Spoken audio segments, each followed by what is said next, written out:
नमस्कार, आदाब, सत श्री अकाल। दोस्तों, स्वागत है आप सबका मेरे यूट्यूब चैनल स्वप्निल जंक्शन पर। और मैं आशा करता हूं कि आप सभी स्वस्थ और सुरक्षित होंगे। दोस्तों, कल था शुक्रवार का दिन और ये शुक्रवार का दिन बेहद खास दिन था, क्योंकि कल एक तो आप जानते हैं कि कल बहुत सारे त्योहार थे। कल श्री गुरु नानक देव जी की जयंती थी, कल कार्तिक पूर्णिमा भी थी और साथ ही साथ कल थी देव दीपावली भी। मैं आप सभी को इन तमाम त्योहारों की, इन तमाम पावन अवसरों की, इन तमाम पावन पर्वों की बहुत बहुत शुभकामनाएं और बहुत बहुत बधाई देना चाहता हूं। लेकिन इसी के साथ साथ कल देश के प्रधानमंत्री नरेंद्र मोदी ने एक महत्वपूर्ण निर्णय भी लिया और इस निर्णय के बारे में मैं आपको अवगत कराना चाहूंगा। और मुझे ये बात पता है, मुझे ये विश्वास भी है कि आप सभी ने सोशल मीडिया प्लेटफॉर्म्स पर या फिर न्यूज़ की वेबसाइट्स पर या फिर न्यूज़ चैनल्स पर या फिर समाचार पत्रों में आपने इस खबर को ज़रूर पढ़ा होगा। लेकिन मेरी ये कोशिश है, मेरा ये प्रयास है कि मैं आपको सरल शब्दों में और संक्षेप में आपको इस पूरी खबर के बारे में आपको बताऊं, क्योंकि यह हमारे देश के उस वर्ग से जुड़ी खबर है जो इस देश का सबसे बड़ा वर्ग है, जो इस देश के चाहे प्रधानमंत्री हो या फिर राष्ट्रपति हो या फिर किसी राज्य के राज्यपाल हो या फिर मुख्यमंत्री हो या विधायक हो, पार्षद हो, सांसद हो, आम व्यक्ति हो, प्राइवेट कंपनी में नौकरी करने वाला शख्स हो, डॉक्टर हो, बैंकर हो, पत्रकार हो, स्कूल जाने वाला बच्चा हो या फिर महिलाएं हो, टीचर हो, कोई भी जेंडर हो, कोई भी धर्म के हो, किसी भी जाति के हो, किसी भी पंथ के हो, किसी भी समुदाय के हो, किसी भी रंग के हो, कुछ भी मैटर नहीं करता उनके लिए।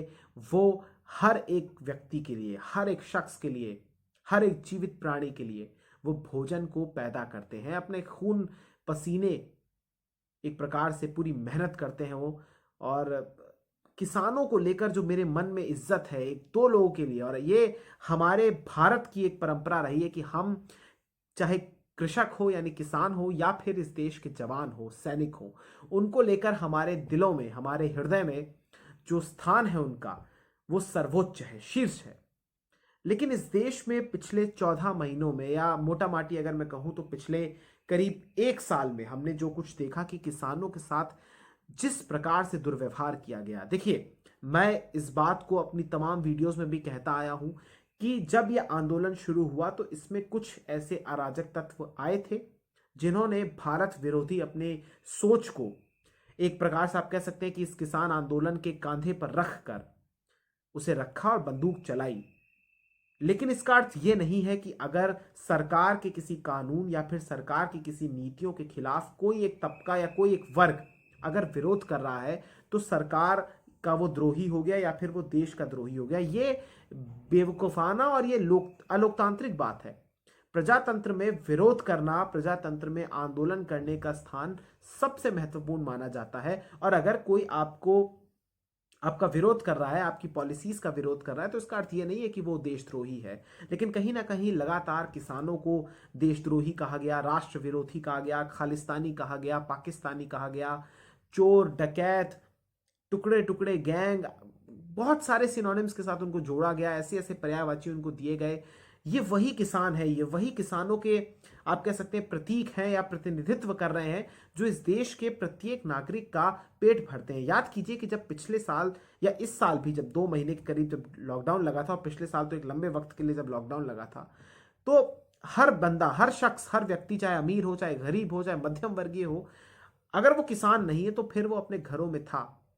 और जहां तमाम जो चीजें हैं उनकी किल्लत मौजूद थी, लेकिन एक चीज ऐसी थी जो कि भरपूर मात्रा में हमारे घर में थी, हमारे घरों में पहुंच रही थी, और जिसने कहीं ना कहीं हम सबको जीवित रखा और हमारे घरों में एक्सपेरिमेंट भी होते रहे। और वो चीज था अन्न का, वो चीज था खाना, भोजन।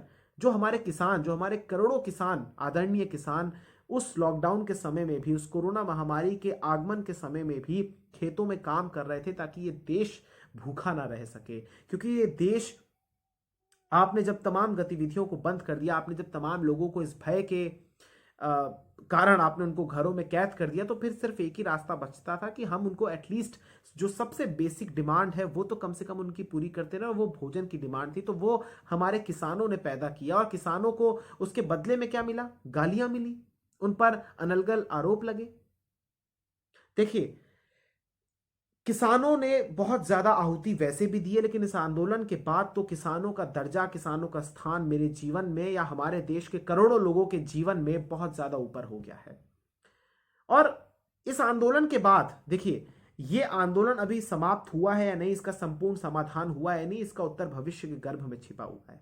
लेकिन कहीं ना कहीं प्रधानमंत्री नरेंद्र मोदी का ये जो निर्णय लिया गया है उनके द्वारा, ये निर्णय भी स्वागत योग्य है। जहां मैंने एक और किसानों की, आप कह सकते हैं कि बलिदान की बात की, तो वहीं प्रधानमंत्री नरेंद्र मोदी पर भी मैं एक टिप्पणी करना चाहूंगा और यह करना चाहूंगा कि प्रधानमंत्री मोदी अगर चाहते तो शायद इस गतिरोध को तोड़ सकते थे।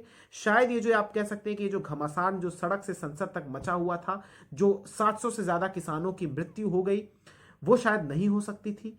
ये कहीं ना कहीं प्रधानमंत्री नरेंद्र मोदी से बहुत बड़ा एक, आप कह सकते हैं, फेलियर है उनका, एक बहुत बड़ी भूल हुई है कि जहां ये मामला वो सुलझा सकते थे, जहां ये मामला इतना आगे नहीं वो बढ़ने दे सकते थे, तो वहीं पर इस मामले को करीब 1 साल उन्होंने बढ़ने दिया। और अभी 26 नवंबर आने ही वाली है, करीब 1 सप्ताह का समय बचा हुआ है, तो जिसको अब दिल्ली के बॉर्डर पर ये लोग अभी किसान मनाने वाले थे कि 1 वर्ष, तो अब तो मुझे लगता है कि शायद वो नहीं मनाएंगे।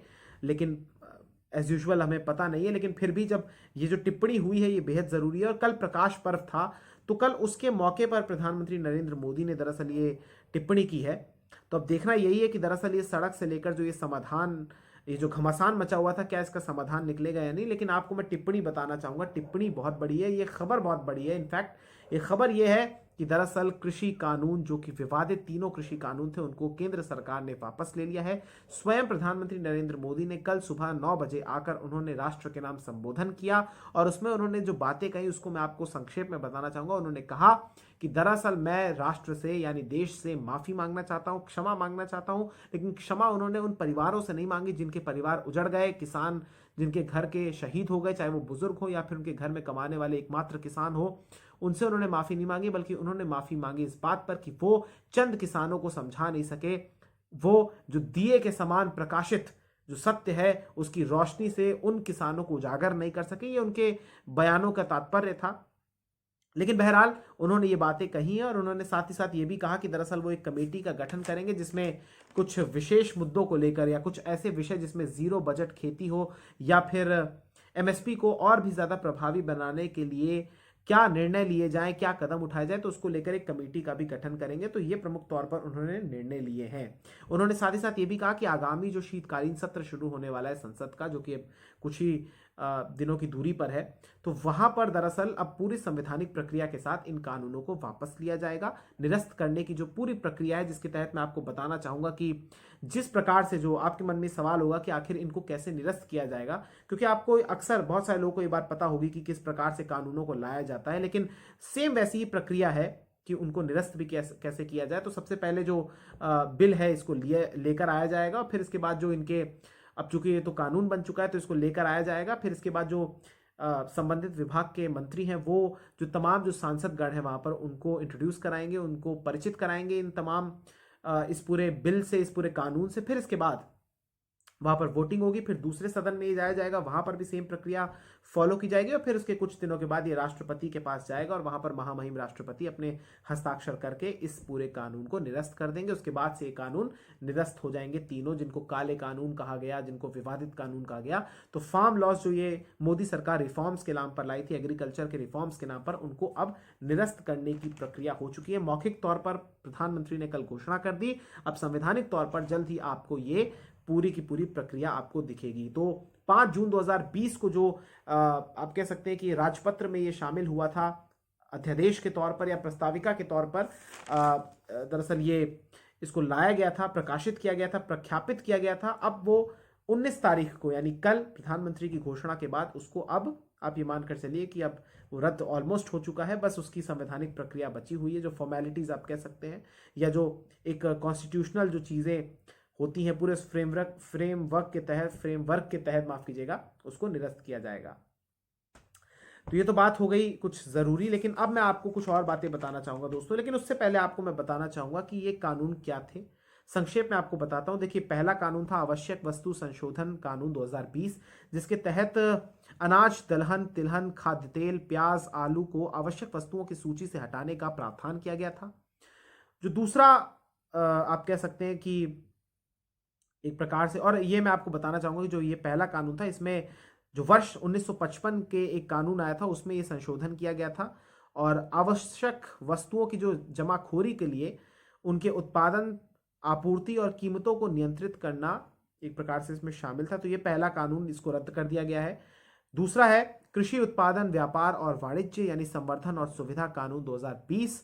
इस कानून के तहत एपीएमसी यानी कृषि उत्पाद विपणन समिति, यानी जो एपीएमसी की मंडियां होती हैं, उनके बाहर भी जो किसान है वो अपने उत्पाद को बेच सकते थे। लेकिन अब इस कानून को चूंकि रद्द कर दिया गया है, तो जो पुरानी व्यवस्था थी उसमें अब कोई भी बदलाव नहीं होगा। इसके अलावा जो तीसरा जो कानून था वो था कृषक सशक्तिकरण व संरक्षण कीमत आश्वासन और कृषि सेवा पर करार कानून 2020, जो कि आप कह सकते हैं कि कॉन्ट्रैक्ट फार्मिंग से रिलेटेड था, उससे संबंध रखता था।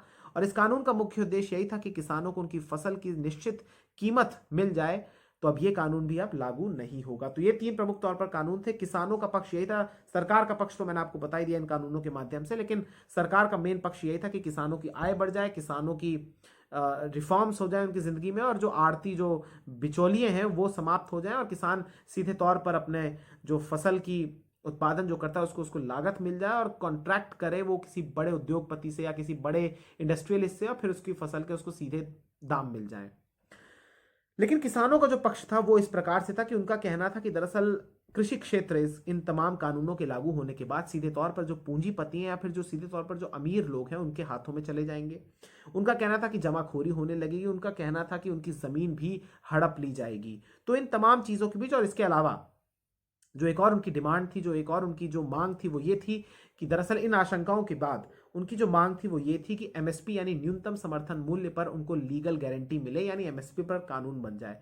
अभी भी प्रधानमंत्री ने इस बात को स्पष्ट नहीं किया कल के अपने भाषण में कि एमएसपी को लेकर क्या कानून बनाया जाएगा। उन्होंने सिर्फ एक बात कही है कि वो तीनों कृषि कानूनों को, विवादित कानूनों को निरस्त करेंगे, और प्लस उन्होंने ये कहा कि हम एक समिति का गठन करेंगे जिसमें एमएसपी को और भी ज्यादा कैसे प्रभावी बनाया जाए तो उस पर बात की जाएगी। लेकिन एमएसपी पर कानून मिले या कानून बने, इस पर कोई भी बात नहीं की है कम से कम कल तो।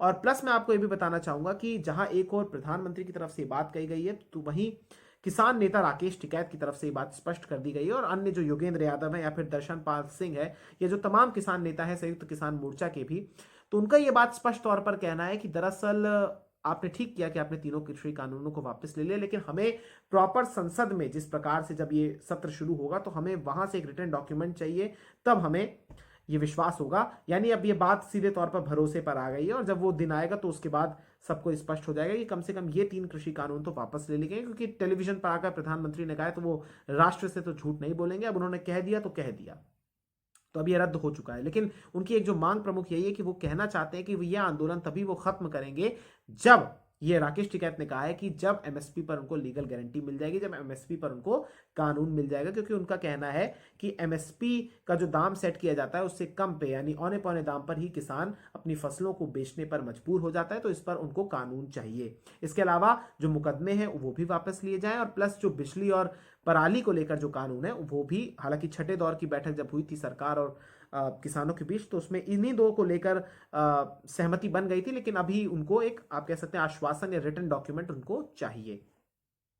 प्लस उनकी मांग ये भी है कि मृतक किसानों को मुआवजा भी दिया जाए, शहीद का दर्जा भी दिया जाए, और साथ ही साथ मुकदमे जो उन पर हुए हैं वो भी वापस लिए जाएं। तो ये तो आपको मैंने दोनों पक्ष बता दिए। इस पर अब राजनीति भी गर्मा गई है, क्योंकि जहां एक और किसानों ने अपना कल जश्न मनाया, सिंघू बॉर्डर हो, टिकरी बॉर्डर हो, गाजीपुर का बॉर्डर हो, पंजाब हो, हरियाणा हो, पश्चिमी उत्तर प्रदेश हो, या देश के कई इलाके हो, यहाँ पर मिठाइयाँ बटी, आतिशबाजियाँ की गई, ढोल नगाड़े बजाए गए, एक दूसरे को मिठाई खिलाई गई, मीठा खिलाया गया, जलेबियाँ, सब कुछ, मतलब उत्सव का एक कल माहौल था। कल त्यौहार भी था, प्लस ये एक बड़ी घोषणा हुई। तो वहीं जो बीजेपी के मंत्री हैं या केंद्र सरकार के जो मंत्री हैं, जिसमें आप कह सकते हैं गृह मंत्री हैं, कृषि मंत्री हैं, या फिर भाजपा के राष्ट्रीय अध्यक्ष हैं जेपी नड्डा, उन्होंने प्रधानमंत्री को धन्यवाद भी किया, और साथ ही साथ उनके उदार हृदय और बड़े मन को धन्यवाद भी उन्होंने किया। और साथ ही साथ उन्होंने ये भी कहा कि दरअसल देश के लिए दुर्भाग्य है कि ये जो अच्छी नीयत के साथ ये कानून लेकर आए थे ये लागू नहीं हुए। तो ये उनका पक्ष हो गया सत्ताधारी का। तो वहीं विपक्ष जो है, विपक्ष का कहना है, जिसमें राहुल गांधी, अरविंद केजरीवाल, प्रियंका गांधी, ममता बनर्जी, मायावती, अखिलेश यादव, लालू प्रसाद यादव, शरद पवार, असदुद्दीन ओवैसी, ये तमाम जो विपक्षी नेता हैं, इन्होंने सीधे तौर पर ये बात कही कि ये चुनाव को लेकर ये सारी चीजें हो रही हैं, और इन्होंने वही राग अलापा कि भाजपा डर गई है, भाजपा चुनाव को लेकर ही उसी के मद्देनजर ये सारे निर्णय ले रही है, और वो जानते हैं कि उनका जो राजनीतिक जमीन है वो खो चुके हैं। तो विपक्ष जहां हमलावर हुआ, सरकार के मंत्री अब उसी कानून को डिफेंड करने लगे। उसी को अब राष्ट्रहित में कहने लगे, कानून हटाने के निर्णय को, जिनको किसी समय में वो कहते थे, यानी कल से पहले ही वो कहते थे कि कृषि कानून तो राष्ट्र के हित में लेकर आया गया है। लेकिन अब राजनीति इसी का नाम है भाई, कि जहां पर थोड़ा छल हो, थोड़ा कपट हो, थोड़ा प्रेम हो, थोड़ा विश्वासघात हो, थोड़ा भरोसा हो, थोड़ा देशभक्ति की बात हो, थोड़ी जुमलेबाजी हो, थोड़ी आप कह सकते हैं कि भाई इमोशनल करने की शक्ति हो, तो ये तमाम चीज़ों को जब समावेश हो जाता है तो ही राजनेता एक परिपक्व हो जाता है। लेकिन बहरहाल ये तमाम बातें हैं, लेकिन मुझे ये याद नहीं आता कि कौन से देश में या हमारे ही देश में कहीं पर भी या दुनिया में कहीं पर भी किसान इतने लंबे समय तक बैठे हों, या फिर कहीं पर भी इतने लंबे समय तक कोई भी आंदोलन चला हो। लेकिन यह आंदोलन चला, इसमें 700 से ज़्यादा किसानों की मौत हुई है, कहीं कहीं पर यह आंकड़ा 750 भी है। तो मैं सभी उन किसानों को हाथ जोड़कर विनम्र श्रद्धांजलि, भावपूर्ण श्रद्धांजलि अर्पित करना चाहता हूँ, क्योंकि वो हमारे पास अब वापस नहीं लौट सकते। उनकी जो बलिदान हुआ है, उनकी जो कुर्बानियां हुई हैं, कितने किसानों की हार्ट अटैक से मौत हो गई, कितनों ने ही आत्महत्या कर ली, बहुत कुछ हुआ इस बार। ये कितनी कसौटियों से गुजरा है ये जो आंदोलन है। आप अगर जो प्रमुख बातें अगर मैं कहूं, तो जब इनकी शुरुआत हुई थी, जहां तक मुझे याद है कि 26 नवंबर 2020 से, तो वहीं पर इन पर वाटर कैनन फेंके गए थे, पानी छोड़ा गया था, आंसू गैस के गोले छोड़े गए थे, कीले तक ठुकवा दी गई थी, सड़कें खोद दी गई थी, फिर महापंचायतों का दौर शुरू हुआ, फिर उसके बाद लाल किले की वो हिंसा हो गई जिसने किसान आंदोलन को तोड़ दिया, फिर इसके बाद राकेश टिकैत के आंसू निकलते हैं और फिर किसान आंदोलन एक बार फिर से खड़ा हो जाता है। बिजली तक की, वहां पर पानी तक की सप्लाई तक काट दी गई थी, स्वास्थ्य को लेकर भी वहां पर बहुत सारी समस्या हो गई थी। कोरोना के दंश से उन्होंने अपने आप को किस तरीके से लड़ा है, बारिश, धूप, सर्दी, हर मौसम में उन्होंने अपने आप को झेला है, प्रदूषण में अपने आप को झेला है। इसके अलावा आप याद कीजिए लखीमपुर की वो घटना, जहां पर केंद्रीय गृह राज्य मंत्री के बेटे पर यह आरोप लगा कि उन्होंने किसानों को कुचल दिया है। इसके अलावा बहुत सारी ऐसी चीज हुई, भारत बंद हुआ, रेल रोको अभियान हुआ। मैं सिर्फ किसानों के दृष्टिकोण से बात नहीं कर रहा, मैं आम लोगों को होने वाली समस्याओं की भी बात करूंगा। चूंकि वो हाईवे बंद हो गया तो वहां से कितने लोगों का रोज आवागमन जो होता है वो रुक गया, प्रभावित हुआ, अर्थव्यवस्था को कितना नुकसान पहुंचा, जो स्थानीय लोग थे वहां के, उनके कारोबार में कितना नुकसान हुआ। तो तमाम चीजों का समावेश ही हुआ और ये बहुत ज्यादा क्षति इसने पहुंचाई है, देश को भी, किसान को भी और आम जनता को भी, देश की सरकार की छवि को भी। तो ऐसे में ये बहुत जरूरी हो जाता है कि क्यों ना हम उन कारणों का भी जिक्र करें कि आखिर क्या कारण हो सकते हैं कि प्रधानमंत्री ने अचानक से, जो 1 साल से ये आंदोलन चल रहा है उसमें एक झटके में उन्होंने समाप्त कर दिया।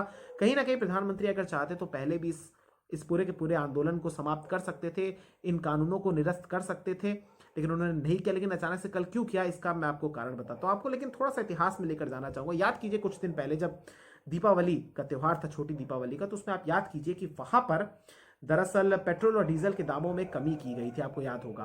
तो पेट्रोल और डीजल के दामों में जब कमी की गई थी, तो उसके बाद से कहीं ना कहीं उसका जो एक कारण बताया गया था वो ये था कि उपचुनाव में जो लोकसभा की सीट्स हैं या फिर विधानसभा की सीट्स हैं, उनमें हार के कारण ही ये एक प्रकार से इनमें कमी आई है। तो बीजेपी ने उस टाइम पे महंगाई में थोड़ी सी कटौती की थी, हालांकि वो कितनी राहत मिली आप भी जानते हैं, लेकिन अब इसमें ये कारण माना जा रहा है क्योंकि चुनाव आने वाले हैं और पश्चिमी यूपी जो इलाका है जाट बहुल है, और प्लस बीजेपी को 2014 के लोकसभा चुनाव में और 2017 के विधानसभा चुनाव में वहां पर बहुत ज्यादा वोट्स मिले थे, बहुत ज्यादा सीटें मिली थी, ऑलमोस्ट सारी सीटें उनको मिल गई थी। तो वो अपनी उस जमीन को खोना नहीं चाहते और उनको ये कहीं ना कहीं ये आभास हो गया, उनको ये इनसाइडर्स मिलने लग गए हैं कि भाई अब उनकी जमीन जाने वाली है, तो अब कुछ ऐसा निर्णय लिया जाए ताकि कम से कम हम उन किसानों को, उन लोगों को अपने हित में ला सके, उनकी नाराजगी को दूर कर सके। हालांकि पश्चिमी यूपी में उतना आंदोलन व्यापक स्तर पर नहीं फैला जितना आप कह सकते हैं कि पंजाब और हरियाणा में रहा, लेकिन फिर भी पश्चिम यूपी के जो किसान हैं उन्होंने इसे अपनी इज्जत पर लिया, उन्होंने अपने इसे अपमान के तौर पर लिया कि आपने किसानों को कैसे खालिस्तानी, आतंकवादी और ये सब कह दिया।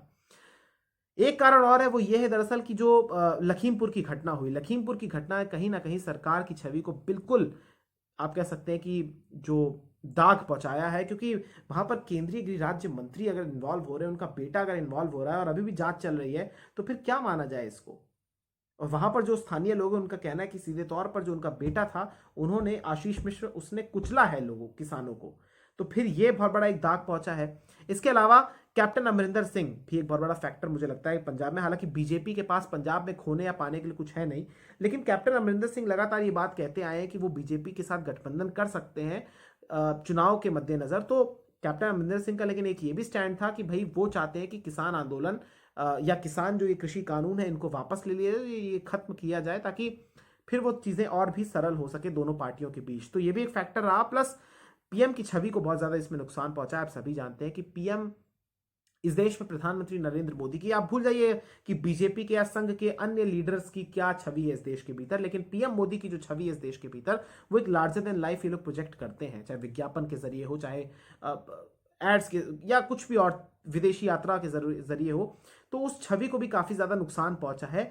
तो इसलिए भी एक प्रकार से, और अपने लोगों ने भी इन पर कई ज्यादा उंगली उठाई है। आप सोचिए, वरुण गांधी मुझे याद आते हैं, मुझे मिजोरम या आई थिंक मेघालय के, मैं माफी चाहूंगा, मैं चेक करके आपको बताऊंगा, लेकिन शायद वो मिजोरम के हैं राज्यपाल सत्यपाल मलिक साहब, जो उन्होंने जो टिप्पणियां करी हैं, तो वो भी एक प्रकार से बीजेपी के हैं ही, और बीजेपी के खिलाफ ही उन्होंने टिप्पणी की। तो ये अंदरूनी जो एक प्रकार से एक अंतर्विरोध हो रहा था, इसका भी कारण एक रहा कि कहीं ना कहीं बीजेपी को ये निर्णय लेना पड़ा।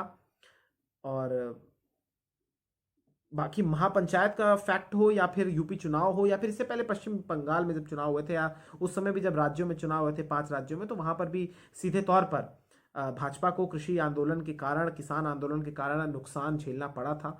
तो इसी को ध्यान में रखते हुए, अब ये नुकसान कितना होता है ये हमको नहीं पता, इसका उत्तर तो भविष्य में छिपा हुआ है, लेकिन कहीं ना कहीं थोड़ा बहुत डैमेज कंट्रोल जरूर हुआ है। लेकिन जो क्षति पहुंची है किसानों को, उसका डैमेज कंट्रोल कभी नहीं हो सकता है। लेकिन अब ये देखना होगा कि आने वाले चुनाव में क्या होता है। लेकिन बहरहाल 418 दिनों के बाद ये फैसला लिया गया है, ये कानून को वापस लेने का फैसला लिया गया है। तो पीएम मोदी ने साफ तौर पर यह भी कह दिया दरअसल कल कि जो भी उन्होंने किया है वो किसानों के लिए किया है, और जो कर रहा हूं वो देश के लिए कर रहा हूं। तो पूरे तौर पर, या तो मुझे समझ नहीं आई ये वाली बात, क्योंकि अगर तब उन्होंने किसानों के लिए किया तो क्या उन्होंने तब देश को ध्यान में नहीं रखा था, और अगर वो अब कह रहे हैं तो अब क्या वो किसानों को ध्यान में, मतलब वो क्या कहना चाह रहे थे मुझे नहीं समझ में आया। लेकिन बहरहाल अब उन्होंने इन किसान ये जो पूरे के पूरे लॉज हैं इनको वापस ले लिया है। 11 दौर की बैठकें जो हुई थी जनवरी के बाद से वो कभी नहीं हुई, गतिरोध बरकरार था। एक दूसरे पर यह जरूर कहा जा रहा था कि हम खुले मन से विचार करेंगे, हम वार्ता करने के लिए तैयार हैं, लेकिन किसानों का कहना था कि ये लोग डेट नहीं बताते हैं। तो अब ये एटलीस्ट ये एक चीज थी जो प्रधानमंत्री का इंतजार भी किया जा रहा था, और किसान पक्ष की तरफ से भी कहा जाता था कि अगर प्रधानमंत्री इस बात को कह दे तो फिर हम मान लेंगे। तो प्रधानमंत्री ने बात कह दी है, लेकिन बहरहाल अब देखना यही होगा कि आखिर ये किसान आंदोलन पूरे तरीके से कब अंत होता है, और आखिर क्या वो निष्कर्ष निकलते हैं, और क्या वो चीजें होती हैं जिस पर ये रुकेगा। तो ये मोदी का मास्टर स्ट्रोक है, या फिर ये हार हो गई है उनकी, या उन्होंने झुक गई है, अहंकार का सर्वनाश हुआ है उनके, या फिर ये कोई चुनावी दाव है, ये तो आगे आपको पता चलेगा। लेकिन बहरहाल मैं आपको जल्दी से कुछ टाइमलाइन बताना चाहूंगा, फिर इसके बाद इस वीडियो का अंत करना चाहूंगा। तो टाइमलाइन दरअसल इस प्रकार की है कि, क्योंकि आपको याद होना चाहिए और ये याद रखना भी चाहिए, कि दरअसल 5 जून 2020 को, जैसा कि मैंने आपको बताया कि तीनों कृषि का अध्यादेशों को दरअसल सरकार ने राजपत्र में इसको प्रकाशित किया था। फिर इसके बाद 14 सितंबर 2020 को संसद का मानसून सत्र शुरू होते ही इस अध्यादेश को कानून का रूप देने के लिए इनको पेश किया गया। 17 सितंबर 2020 को लोकसभा में भारी हंगामे के बीच तीनों बिलों को पेश किया गया था और इनको पारित भी करा दिया गया था। फिर इसके 3 दिन के बाद 20 सितंबर 2020 को राज्यसभा में भी ये ध्वनि मत से तीनों बिल पास हो गए थे, और भारी हंगामा, आप जानते हैं किस प्रकार से फाड़े गए थे बिल की कॉपियां, और सब कुछ हुआ था। 24 सितंबर 2020 को पंजाब में किसानों ने फिर रेल रोको आंदोलन शुरू किया था। 25 सितंबर को अखिल भारतीय किसान संघर्ष समन्वय समिति के बैनर के तले देश भर के किसान सड़क पर उतरे थे। फिर 27 सितंबर 2020 को राष्ट्रपति रामनाथ कोविंद ने दस्तखत किए थे, और फिर इसके बाद ये आंदोलन शुरू हुआ। फिर 25 नवंबर को पंजाब और हरियाणा से ये तमाम किसान निकले दिल्ली की तरफ, दिल्ली चलो का नारा देते हुए। 26 नवंबर 2020 को ये सभी जब दिल्ली की ओर बढ़ रहे थे तो वहां पर ठंडे पानी की बौछार की गई, लाठी डंडों से पीटा गया, बहुत कुछ हुआ। फिर 28 नवंबर को केंद्रीय गृह मंत्री ने एक प्रस्ताव दिया जो था कि हमारे साथ आप बैठक कर लीजिए। उन्होंने निमंत्रण भी दिया, लेकिन हालांकि किसानों ने उनका प्रस्ताव को ठुकरा दिया था। 3 दिसंबर 2020 को केंद्र सरकार और किसानों के बीच पहले राउंड की वार्ता हुई थी, और जो आप जानते हैं कि किस प्रकार से उसका कोई भी नतीजा नहीं निकला था। फिर ऐसी वार्ता होती रही। 5 को भी एक बार वार्ता हुई दूसरे दौर की, वो भी बेनतीजा। 8 दिसंबर को भारत बंद हुआ था, पहली बार किसानों ने करवाया था। फिर इसके बाद 9 दिसंबर को एक और दरअसल वहां पर कृषि कानूनों में संशोधन करने के लिए केंद्र सरकार के प्रस्ताव को ठुकराया था, जो कि प्रस्ताव उनकी तरफ से आया था, मुझे याद है। फिर 11 दिसंबर 2020 को तीनों कृषि कानूनों के खिलाफ भारतीय किसान यूनियन ने सुप्रीम कोर्ट का दरवाजा भी खटखटाया था। 13 दिसंबर 2020 को केंद्रीय कानून मंत्री रविशंकर प्रसाद ने आरोप लगाया था कि किसान आंदोलन के पीछे टुकड़े टुकड़े गैंग का हाथ है। फिर सुप्रीम कोर्ट ने 16 दिसंबर 2020 को ये कहा था कि दरअसल इस गतिरोध को कम करने के लिए, खत्म करने के लिए विवादास्पद कृषि कानूनों पर रोक भी लगा सकते हैं हम, 1.5 साल की, 2 साल की। और प्लस उन्होंने ये भी कहा था कि किसान संगठनों के नुमाइंदों का एक पैनल भी, एक एक्सपर्ट्स की एक कमेटी भी हम बना सकते हैं, जिसमें किसान संगठनों के प्रतिनिधि भी उसमें शामिल हो सकते हैं। फिर इसके बाद भूख हड़ताल भी हुई थी 21 दिसंबर को। 30 दिसंबर को छठे दौर की वार्ता हुई थी, जिसमें पराली जलाने पर किसानों के खिलाफ दंडात्मक कार्रवाई के प्रावधान और बिजली संशोधन बिल भी वापस लिए गए थे। 4 जनवरी 2021 को 7वें राउंड की वार्ता हुई थी। सरकार का इंकार हो गया था कि वो नहीं करेंगे वापस। 11 जनवरी 2021 को किसान आंदोलन से निपटने के लिए केंद्र सरकार के कदमों की सुप्रीम कोर्ट ने आलोचना की थी। 12 जनवरी 2021 को सुप्रीम कोर्ट ने 4 सदस्यों की कमेटी का गठन किया था, और इस कमेटी के गठन के सामने आप जानते हैं कि कोई भी आंदोलनरत किसान संगठन नहीं पहुंचा था, वहां पर सिर्फ जो सरकार से जुड़े हुए संगठन है वही पहुंचे थे। 26 जनवरी को फिर वो हिंसा होती है लाल किले पर। 28 जनवरी को गाजीपुर बॉर्डर पर तनाव बढ़ता है, जब वहां पर खाली कराने की कोशिश के इरादे से गाजियाबाद की पुलिस, वहां पर जो जिला प्रशासन है वो पहुंचता है। राकेश टिकैत वहां पर रो देते हैं। फिर उसके बाद आंदोलन को एक नया फ्यूल मिल जाता है, और रात में ही वहां पर मुजफ्फरनगर और पश्चिम यूपी से जो संसाधन और चीजें पहुंचती हैं, ट्रैक्टर वगैरह, वो सब आपको याद ही है। 5 फरवरी 2021 को फिर एक टूल किट वाले वो कांड होते हैं, उनके बारे में मैं ज्यादा डिटेल में नहीं जाना चाहता, वो तो फर्जी ही लगता है मुझे। लेकिन इसके अलावा फिर कई महीना आप जानते हैं कि जो विपक्षी दल के नेता है वहां पर वो हाजिरी लगाते रहे, या फिर उनके समर्थन में बयान देते रहे, या कोशिश करते रहे कि किसी तरीके से उनको भी खाद पानी कुछ मिल जाए। फिर हरियाणा, पश्चिमी उत्तर प्रदेश या पंजाब में जो बीजेपी के नेता हैं उनको बंधक भी बनाया गया, उनको अपने अपने गांव में प्रवेश करने की अनुमति भी नहीं दी किसानों ने। तो ये तमाम चीजें चलती रही। और फिर 3 अक्टूबर को जो लखीमपुर की घटना हुई, ये बहुत बड़ी घटना हुई। उससे पहले 5 सितंबर 2021 को पश्चिमी यूपी के मुजफ्फरनगर में दरअसल जो महापंचायत बुलाई गई थी, वो बहुत बड़ी एक महापंचायत, एक बहुत बड़ा, एक आप कह सकते हैं कि एक इवेंट हुआ था, इंसिडेंट हुआ था। तो ये तमाम चीजें हुई थी, और ये कई कसौटियों में गुजरा है ये आंदोलन। और इस बीच फिर वो दशहरे वाले दिन मुझे वो घटना भी याद आती है, जिसमें एक व्यक्ति के हाथ पैर काट दिए गए थे निहंग सिखों ने, निहंगों ने दरअसल, और फिर वो लटका दिया था। तो और फिर एक बंगाल की युवती का रेप भी हुआ था। और ऐसी बहुत सारी सैकड़ों ऐसी घटनाएं ऐसी हुई हैं, जिसमें जो घटनाएं भी हुई हैं, दुर्घटनाएं भी हुई हैं। तो तमाम कसौटियों पर ये आंदोलन उतरा है। इसमें कई एक्टर्स भी शामिल हुए जो अब गायब हो गए, कई सेलेब्स, कई लोग शामिल हुए जो कल फिर निकले। तो इस तरीके से तमाम चीजें हुई, लेकिन अंत में बात वही है कि जो किसान है, जो गरीब है, क्या उसकी हालत सुधर रही है? नहीं सुधर रही है। तो उसकी हालत कैसे सुधरेगी, इस पर सरकार को निर्णय लेना चाहिए, ना कि कुछ ऐसे कानून लेकर आने चाहिए जो विवादित हो और जो समझ में भी ना आए। तो बेहतर यही होगा कि आने वाले समय में रिफॉर्म्स की आवश्यकता सभी को है, तो ये बैठक की जाए और कमेटी का गठन हो, जहां पर सरकार के प्रतिनिधि भी हो, जहां पर सरकार के प्रतिनिधि हो और किसान के प्रतिनिधि भी हो, जहां पर ये साथ में बैठकर बातचीत करें। और किसानों को भी थोड़ा हल्का रुख अपनाने की जरूरत है। जहां एक और प्रधानमंत्री पीछे हटे हैं, तो वहीं, या आप कह सकते हैं प्रधानमंत्री एक कदम आगे बढ़े, तो वहीं किसानों को भी एक कदम आगे बढ़ने की आवश्यकता है। तो बहरहाल ये था मेरा विश्लेषण। लंबी वीडियो बन गई है, तो उम्मीद करता हूं कि आपको ये विश्लेषण पसंद आएगा दोस्तों। और मैं उम्मीद करता हूं कि अब ये एक सार्थक और एक मौलिक, एक नैतिक हल अब इसका निकलेगा। उम्मीद यही करते हैं। बहुत बहुत शुक्रिया, बहुत बहुत धन्यवाद। जय हिंद, जय भारत, वंदे मातरम, इंकलाब जिंदाबाद, सत्यमेव जयते। नमस्कार।